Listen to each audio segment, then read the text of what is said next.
Investigators are searching for answers in this deadly shooting of a security guard at a federal building in Soho. Idrissa Kamara was working overtime when he came face to face with a veteran who opened fire and then took his own life. CBS 2's Ilana Gold is at the gunman's home in Fort Lee, New Jersey with more. Ilana.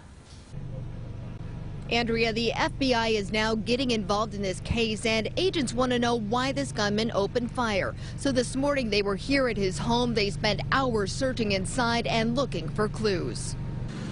Early this morning, federal agents converged on this home along Harvard Place in Fort Lee, New Jersey. They collected bags and boxes of evidence belonging to Kevin Downing. Their presence here has been alarming for the neighbors. They're still stunned by his final violent acts. It's awful. It's a terrible tragedy. What can you tell us about him? Very quiet, kept to himself. Police say the 68-year-old walked into a federal building on Barrack and West Houston in Soho early Friday night with guns hidden in a bag. Then Downing shot and killed security guard Idrissa Kamara before killing himself. We saw the guard's family at Lenox Hill Hospital overwhelmed with grief. The motive behind the shooting still unknown. We are at the very early stages of this investigation and are working to establish his motive for coming here, if he had an intended target beyond the security officer, and what the motive was behind the crime.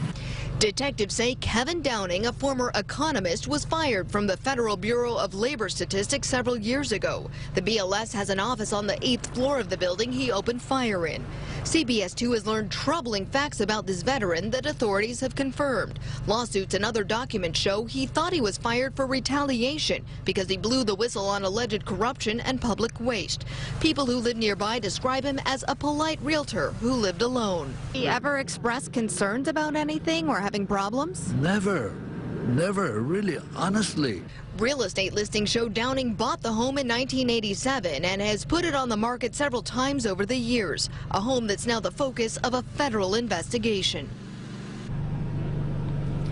And Downing's neighbors tell us he got hit by a car about a year ago and he was out of work for at least 6 months. Some of them question if financial problems somehow led to this, but right now investigators don't have any answers. We're live in Fort Lee, New Jersey this morning. Ilana Gold, CBS 2 News.